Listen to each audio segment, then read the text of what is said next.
About 2 million people are expected to line Fifth Avenue today for the 51st Annual National Puerto Rican Day Parade. The event is one of the city's most colorful. From the author of The Notebook, one of the highest-grossing love stories of all time, comes another one, Nights of Rodanthe.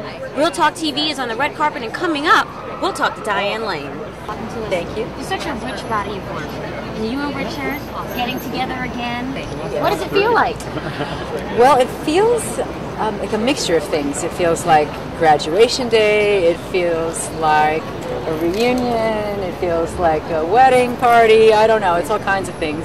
Did you continuously write within the process of making the film? Actually, this is the first movie I wasn't on set, and that's because of the writer's strike. I'm Blackstock here with Real Talk, and we're here live at the red carpet premiere of The House Bunny, where Anna Faris gets her first executive producer credit and also teaches the girls in the sorority house that it's okay to be yourself. Executive producer credit as well. How does it feel to have that much power? Oh, so good. No, I don't really have that much power, but it felt really good to be involved with the project from the very beginning. That was really empowering, inspiring. I'm Blackstock, live from the carpet of Vantage Point. Dennis Quaid, Sigourney Weaver, Forrest Whitaker, Zoe Saldana, the list goes on and on. The funny thing that came out of this red carpet tonight is that no one could really tell us anything. It's such a high-packed action film, they didn't want to spoil it. You can't really tell us too much about it because you don't want to spoil it, but what can you tell us? Well, I mean, it's told from different people's points of view, and so because you keep going back, you get a chance to find out new information. So it's like a little puzzle piece that you have to put together to figure out who actually did what. Welcome back to Coming Attractions. Now onto some great films coming soon to a theater near you.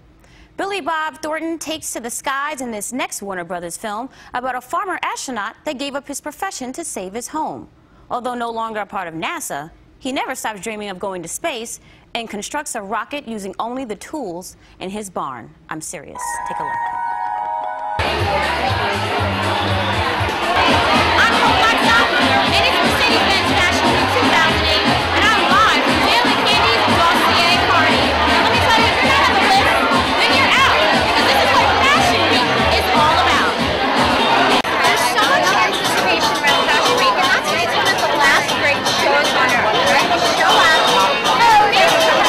Maybe people like Edwin Tour and Vogue can see the collections ahead of time. Us fair mortals, it's really the show begins and you're so Atlantic Monthly, an iconic staple in journalism, tonight celebrates a 150-year anniversary. The party, an event within an event. As you can see behind me, there are folks sitting here watching the celebrities on stage. So, 150 years of the Atlantic. Tell us why that's important. Well, I mean, I've been reading Atlantic since I was very young.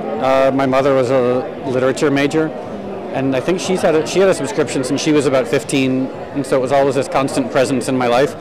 The first stop on our tech walking tour is a store called Heloans. They sell really eccentric gadgets and tech things for you to enjoy. And it actually gets a lot of traffic, so let's go on inside before it gets too crowded. They say fashion is the spice of life. What we wear matches our personality. Well, what happens when reigning Wimbledon champion and two-time U.S. Open champion jumps into the fashion business? The tennis superstar was visibly in great spirits right before our interview. She told us she was extremely excited about the launch of her new clothing line. It's the first time I've seen all the pictures in the store and everything. And it's really, really exciting and to see the apparel all together at once.